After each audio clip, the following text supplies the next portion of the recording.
Welcome back to the Intuitive Mastery podcast, where we deep dive into spiritual growth, intuition, and energy mastery. I'm Kate Connolly, and today we're talking about something that so many of us experience but don't often have words for, which is how empaths absorb energy and why it can leave us feeling absolutely drained. If you've ever walked into a room and suddenly felt heavy, anxious, or emotional for no reason, or if you find yourself carrying other people's problems like they're your own, then this episode is for you.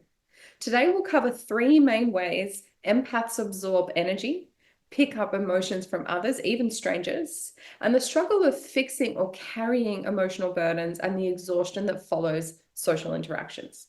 Plus, I'll share some practical ways to protect your energy so you can still be the loving, compassionate person you are without feeling depleted.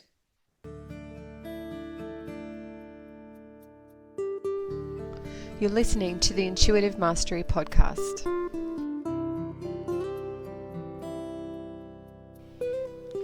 Hi, I'm Kate Connolly, and with over 15 years of intuitive healing and teaching experience, I'm here to help you celebrate intuition and value authenticity to create a world where you have the freedom to live your best life.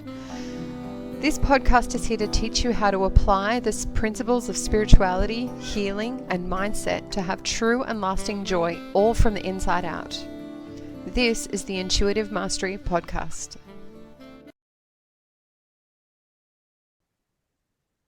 Okay, so let's start with the most common empath experience, which is absorbing the emotions of others, even people you don't know. Okay, so why does this happen? Why do people pick up frequencies from other people? Why are we stuck with this problem of trying to shake off other things? And what usually happens is that most empaths don't even realize they're carrying stuff that doesn't belong to them. And what does that even mean? Like, how does that even work? And how do we even get in a situation where we feel completely burdened and discern then what do I need to be working through versus what isn't actually mine? So, we need to be aware that empaths are highly sensitive to emotional and energetic frequencies. Okay. They just seem to have energy fields that are more naturally open, and the way that I see it, and I've described this in my book is The Intuitive Heart Revolution. And I've talked about empaths a bit in there because it is such a common issue. And our auric field, so our energy field that sits around our body, seems to have these parts that are just open, right? That it's not necessarily always an intact auric field. And for whatever reason, we seem to, as empaths, have these openings in our auric field instead of it just being kind of this solid kind of protective barrier that kind of keeps things in and out. It's more porous. It seems to be more open. And what happens with that is that we can unconsciously then tune into the emotional states of others, sometimes before they even speak, often even just walking past them. And the energetic reason is clear from the auric perspective, but there's also a topic that I didn't know before this concept of mirror neurons. So the brain of an empath typically has more mirror neurons, which means that we naturally feel other people's emotions as if they're our own. So I'm like, oh, what's this concept of mirror neurons? Because I haven't heard of this. But basically, they're a special type of brain cell that plays a role in empathy, social connection, and emotional processing. So they're responsible for helping us understand and mirror the emotions, actions, and experiences of others. Okay. So they fire both when we perform an action and when we observe someone else performing the same action. So this means that our brains don't just watch others, we feel what they feel as if we were experiencing it ourselves. Okay, so for empaths and highly sensitive people, mirror neurons may be more active, and they may then make people more prone to absorbing emotions from other people. Okay, so this explains why empaths can walk into a room and immediately sense tension, sadness, or joy, because their brains are literally mirroring the emotional states of people around them. Okay, so I find this a lot, and like a real life example is watching someone cry in a movie. having a really sad moment and then you just tear up. You can't help but crying, even though you know it's fictional and not real. You see a friend yawn and you feel the need to yawn too. So that's a mirroring of the energy, and that happens a lot with people. You feel physical discomfort when watching people get hurt. You sense the energy shift in a room before someone even speaks. Okay. So, those are just a few examples of how you can mirror the energy in a room, feel it in yourself. And then sometimes you kind of, you almost start to reflect and behave like the energy around you, like other people, even though it doesn't technically belong to you. It isn't something that you have produced from within. Okay, so this works really well when you're learning as a child, right? This can be a really fantastic thing when you're understanding like language and intonation and understanding how people think and feel. Like all of that is a really fantastic superpower, but it can also be an incredibly draining experience. Okay, so because we naturally mirror neurons or mirror emotions, we often internalize other people's stress, sadness, or anxiety as well. Okay. So, like I said, we don't always differentiate what has originated from within us and what has originated from without us, as in other people, other things, other experiences.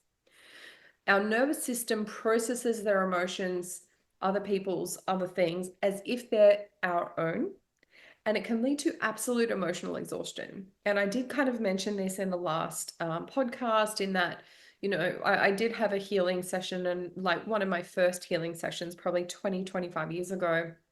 And the woman said to me, wow, 90% of the stuff I'm clearing doesn't even belong to you.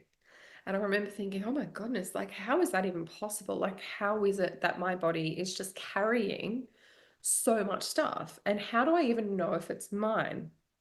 And so she taught me this access consciousness question sequence, which is basically, is this mine? Does this belong to someone else? Does this belong to something else? And pay attention to the answers. Your intuition, your subconscious will come back to you straight away with the answer, like very, very quickly.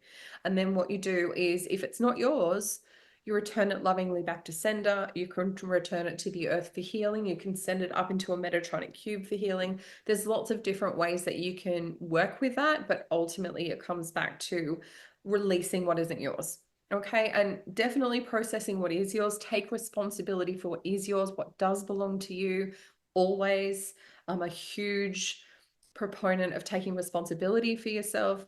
But in the case of an empath, when you're taking on a whole bunch of stuff that doesn't actually belong to you, it is super important to understand and discern and then release what isn't yours. Because the follow-on effect of that is actually quite dire, and at times like threatening health and vitality and well-being and all sorts of stuff. Okay, so this is real. This is not something made up. Just because we can't see it doesn't mean that it's not real. This is real, and it does happen. And I've experienced it time and time and time again. And when I first started working with energy years and years ago, I remember thinking, oh my goodness, this is all rubbish. Like, I can't see what they're doing. I had this woman that worked on me, and she did this very energetic technique. The first one that said I was carrying everyone else's stuff, she was a massage therapist, so I could at least feel that. But when I had a few kind of energy sessions, I remember thinking, oh my goodness, this is just the biggest load of rubbish I've ever seen. Everybody's making stuff up, because people were like moving and changing and doing all sorts of stuff in the room. And I just remember thinking, like, these people are crazy. Like, what's going on here? And then I had a few people work on me over the weekend. I had like a few healing sessions. And by the end of it, honestly, I thought I was on drugs. I'd never taken drugs, but I thought I was on drugs. I had this euphoric, um, out of body, kind of extremely calm, tranquil experience. I had lots of different um, awarenesses that came in. At one point, I swear to God, I had someone with their hand on my back for about 15 minutes. And, it was part of the healing kind of weekend. So I didn't think anything of it. But I thought, it's not normal for someone to just hold their hand there, because that's not what we were doing for 15 minutes. I'm just going to have a look and see who it is. And I lifted my head, because I was lying on my tummy, lifted my head, turned around, And there was no one there. No one was anywhere near me, but I had this really strong sensation of someone holding me there. Now, there was probably someone from the other side holding me there. There was probably emotion and energy and some kind of force there, but there was no physical human touching me. Okay. That stuff, you can't make that stuff up. All right. It's not an imprint. It's an experience that you're having. Okay. So when we're talking about this energy that goes between people and the energy that we can experience and this experience of being overwhelmed, this stuff is real, and we just need to, I believe people need to take this stuff more seriously. Because without strong energetic boundaries, especially for empaths, we can feel overwhelmed, especially in crowded or emotionally intense environments, but even just in normal everyday stuff. Like I have 4 kids. They're often talking to me at least 2 at a time. And especially if one of them has a lot of emotions, and if you've got kids, you'll potentially understand this, when they throw their emotions at you, and you have to learn how to not take that personally and take it as like an attack. And you've got to find a way to kind of process your own experience of that. But it's, as an empath, it's kind of doubly so, because you have to then learn how to hold your own space, have permission or protection energy around you, so that when that energy and those emotions get thrown at you, you can actually deal with that more effectively. So I have one particular child that's very, very, very good at throwing emotions. And honestly, it's so full on. I feel like she's actually thrown something and picked it up and thrown it at me.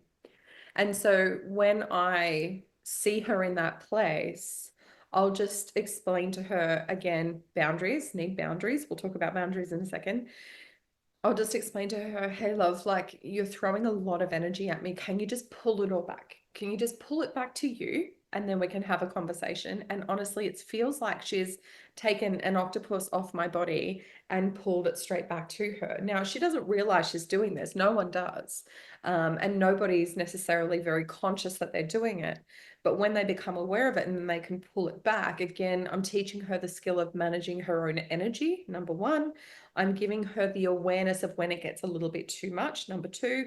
And number three, it also gives me a reprieve, because then I can feel like I can breathe again, right? If you've ever experienced someone like all in your face and like throwing emotion at you, and they might be screaming or yelling or highly emotional or whatever's going on for them, and you just feel this kind of, oh my goodness, this is way too much, I can't cope. That is their energy literally being charged at you. It's almost like strings and energy waves that are just being pelted at your body.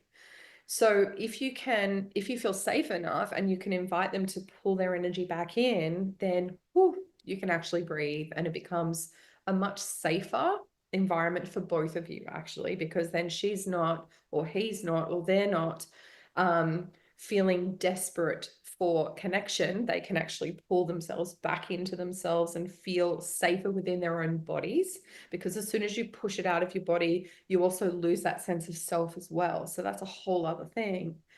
But when it gets pulled back away from you, when it's being thrown at you, then you also feel like, oh, I can breathe, I can feel safe, I can feel a bit more grounded. I'm not going to be emotionally charged as well. So I'm less likely to react back. And I'm also less likely to get really emotional about the situation and do or say something that I don't want to say. Okay. So one of the biggest things with this mirror neuron sensitivity is becoming really mindful. Okay. So all empaths need to be really mindful of their energy. And that, to start with, it becomes like a checklist and a thing to check in with yourself in terms of how you're feeling and how to manage it. Okay. So the first one is obviously just mindful awareness. Okay. So recognize when you're absorbing emotions that aren't yours. Now, if you're not sure, go back to the questions. Is this mine? Does this belong to someone else? Does this belong to something else? Okay. And then that will give you a very quick overview as, if this is yours or not. Okay. Energetic boundaries are really, really important. So placing a bubble or permission energy around you to help you with that is also really helpful. Grounding techniques can also be really helpful, because the more grounded you are, the less you're going to take on other people's stuff.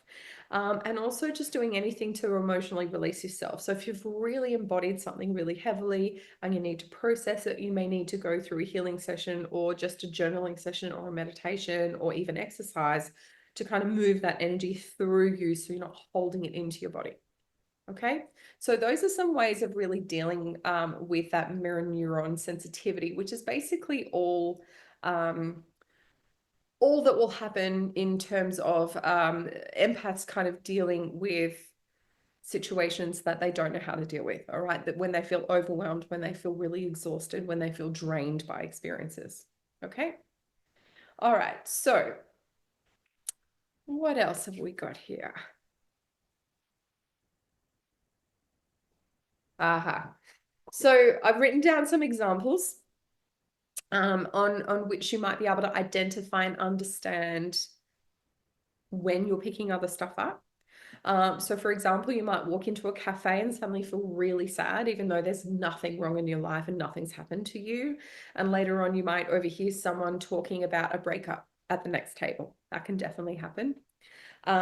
You might be in a waiting room somewhere and feel sudden anxiety, only to realize that the person is next to you is the one that's feeling really anxious, and they might have something coming up with their appointment.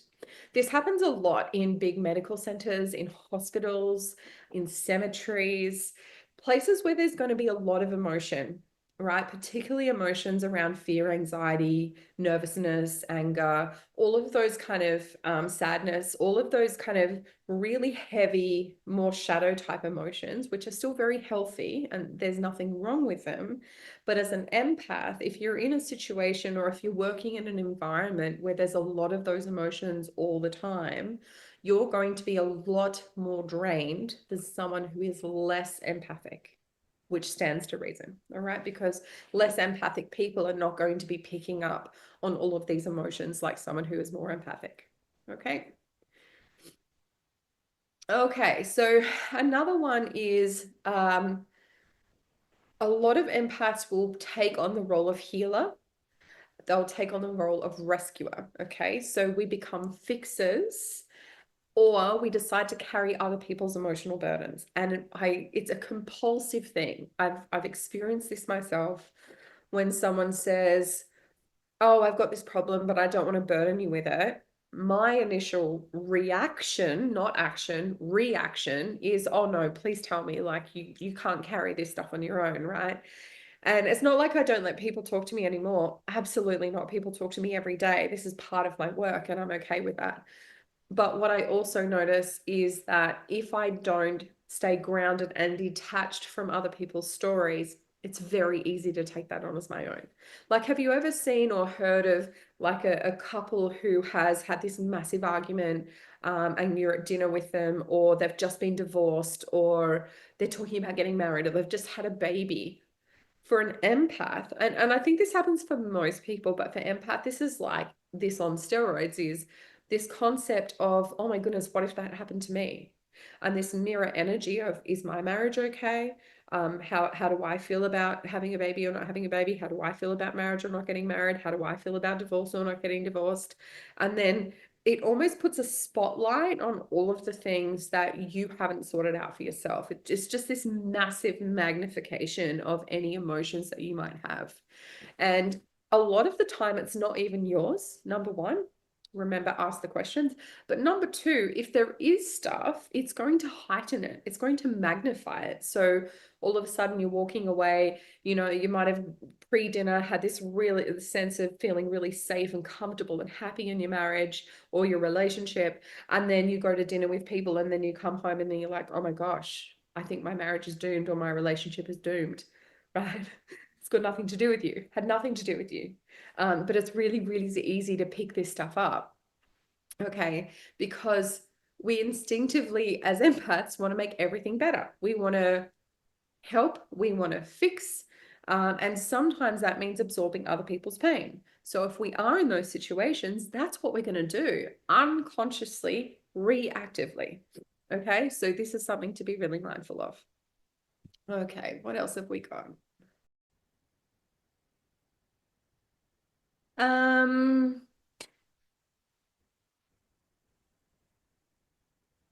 just trying to find other examples here. I've written loads of them down, but I've already said most of them. Okay, all right, let's move on. We're going on to this concept of feeling emotionally drained after social interactions. Okay, so this happens to a lot of empaths and a lot of my clients and people in my mastery school. And by the way, if you do want to join the mastery school, you are more than welcome. Everyone is welcome. It's an intuitive mastery school, but it's teaching you to deep dive into all of these things. So spiritual mastery, intuition mastery, energetic mastery, understanding how the world really works, the metaphysics of the world, understanding how energy works, how we can manage our own emotions, our relationships, our careers, how we can manifest, how we can kind of understand ourselves so deeply that we know who we are and we can follow soul aligned paths in our lives. This is my dream for humanity. So if you do want to join us, we have live classes every week. It's 6 a.m. Australian Eastern Standard Time on a Wednesday, and we dive into all of these topics. It is a really fantastic way for you to transform your own energy, start taking control of your life, and start making decisions that are the right ones for you, not kind of this uncertain, unaware kind of space. And at the moment, what we're dealing with is energetic protection, and we have loads and loads of techniques on how to help you protect your own energy. So if you want to do that, just click on the link below. We would absolutely love to have you. Okay, so when we're talking about feeling drained about social interactions, empaths will naturally tune into the emotional energy of a room without realizing. They do it unconsciously, okay? If there's a mix of emotions, you're going to feel all of it at once. And big groups, big social expectations, deep conversations can deplete your energy completely and very, very quickly. All right. So introverts can also feel this way as well, because introverts don't handle, big energies, lots and lots of people. But I am a high level extrovert, and I can often leave gathering social situations feeling absolutely exhausted. And it's going to depend on the people, it's going to depend on the emotions and the energy of the room. But I do have particular family members, a little bit more distant, thank goodness, not my immediate family members, that I literally can't be in the same room as for very long. So I can do it for a couple of hours and then I need a break, because the energy is so overwhelming that I actually don't cope with it very well, and I need to just kind of retreat. And these are not people I can say, can you pull your energy back to? And even when I do ground myself and protect myself, there's only a very limited amount of time that I can spend with these people, and that's okay. I just very kindly just remove myself, do something else, and when I feel a little bit more balanced, I'll come back in and rejoin if that's appropriate, or wait till the following time. So if that happens to you, please don't apologize for going to take some space. If you are an empath, if you've got really full-on people in your lives, I invite you to consider how you can protect and preserve your own space and your own energy as best you can. Now, if the grounding and the bubbles and the permission energies don't work for you, take space. Okay, there are just some people out there, and in my not emotionally sensitive, but energetically sensitive space, I am very mindful of my emotions, and I'm very mindful of how people affect me. So if I'm struggling, the onus is on me to reset myself, not the other person. All right. So what can often happen is that we get angry and frustrated and annoyed and blame the other person for this. It's not their fault, right? It's not their fault. It's our issue if we're getting affected by somebody. So it's our responsibility to change it. Okay. And if that means leaving and breathing, do that. Leave, breathe, reset, come back. It's not a problem. But, obviously maybe communicate that so people don't think you're disappearing and you're really rude. If you do have a close family member that can understand and hold space for you in that respect, let them know. And then they can say, oh yeah, no, she's great. She's just gone off to, I don't know, check the plants. I don't know. make something up. It's not important. It's not important for them to understand it. You don't always have to excuse it. They might just say, oh, yeah, no, she'll be back in a minute. She's good. Right? End of story. Okay. So always, always, always look after you first. Okay, what else? It can happen after work meetings as well. You might have foggy brain, you might feel really emotionally heavy. If you've got a really big thing coming up at work, and just being in a particular room with particular people can feel absolutely draining. And yes, it can happen with spaces as well as people. So spaces can have energetic layering in there. So if you've had a lot of conflict or a lot of issues happening in a particular room, that will stay there. It very often stays there unless you very consciously clear it out. You can clear runes out with sage, Palo Santo, sound healing, meditations. There's lots of ways that you can kind of clear spaces. But if there is a particular space or room at work that you feel really like foggy headed in, you can't kind of concentrate, and it feels really emotionally heavy, you might want to clear that space out, number one. But number two, recognize and realize that the energy is actually making it difficult for you to function very well. Because if you walk out and you feel great, it's not you, it's the room, or it's the space, or it's the energy. So again, find ways to manage your own energy. I clean my house energetically all the time. Like at least once a week, I have to clear it out just to clear out any emotions, any conflict, any exhaustion, any spiraling of emotions or energy, like whatever might be happening in the house. I've got 4 kids. We have a very busy, very full-on house. Sometimes it's nice to clean that out. Probably one of the most peaceful, incredibly beautiful houses that I've ever went in or ever spent time in was that of my old meditation teacher. And her house always felt like we just stepped into this peaceful retreat. And it's because she constantly cleared her space. Like at least once a day, she was cleaning her space up. And she had the doors open all the time. So there was energy flow, but it was always just this absolute sea of tranquility in her home. And I was always a little bit kind of curious as to how she managed to make that happen. But it was because she was just constantly, constantly cleaning the space. Okay. Sage, bowls, crystals, whatever it is that she needed to do, she would do it. And you could tell it was just kind of walking into this incredibly different place. So it is possible to have those clean and clear spaces, and do yourself a favor and try, and if something feels heavy or if it feels a little bit, oh, you walk into a room and you just feel tired, or if you walk into a room and it just feels like, oh, I don't like the energy in here, like I don't actually feel very good in here, or you start to feel a little bit uncomfortable, or you start to feel a little bit cranky, or you'll feel it in your body. Okay. And you'll have this visceral experience to just walking into a space. If that happens to you, absolutely clear it out. I do have an energy clearing meditation. I think it's called energetic cleansing for home and property. You can use it anywhere. It's on my YouTube channel, Kate Connolly Intuitive. Jump on and use it because it's really, really powerful.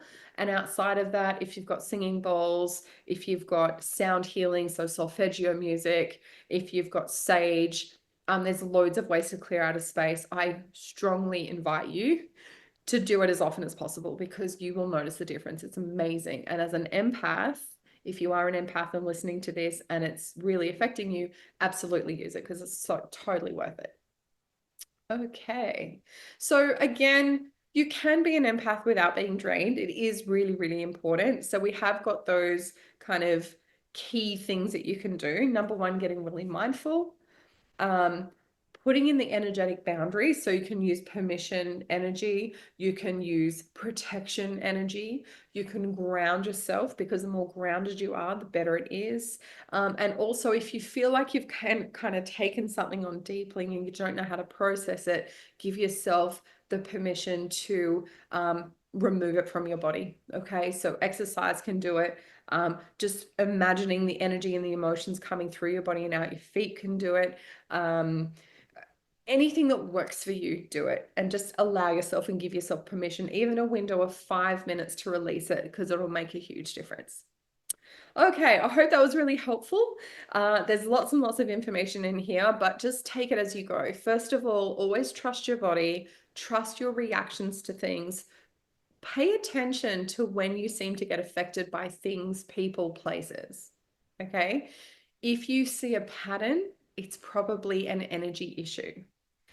If you have um, problems with exhaustion and emotions and people, but it's only particular people, particular times, particular places, you're going to find a pattern. If you find that every time you go to the shopping mall, you're exhausted, which is most of my clients, that is going to be an empathic boundary issue. Okay. If you are in big crowded rooms and you just can't cope with all of the talking and the noise and things like that, ask yourself, is this an energy issue? Is this something that I'm impacted by from an energetic perspective?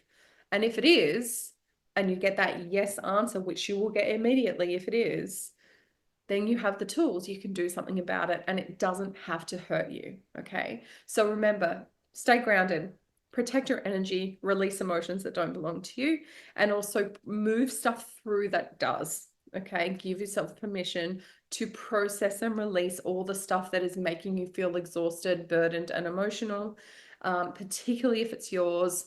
Do some processes to help you release it as well. Okay. That's all for today. I hope you really enjoyed it. Please comment if you like it. Any questions, just pop them in the comments below. I love to hear feedback. I love to hear questions, and I look forward to seeing you next time.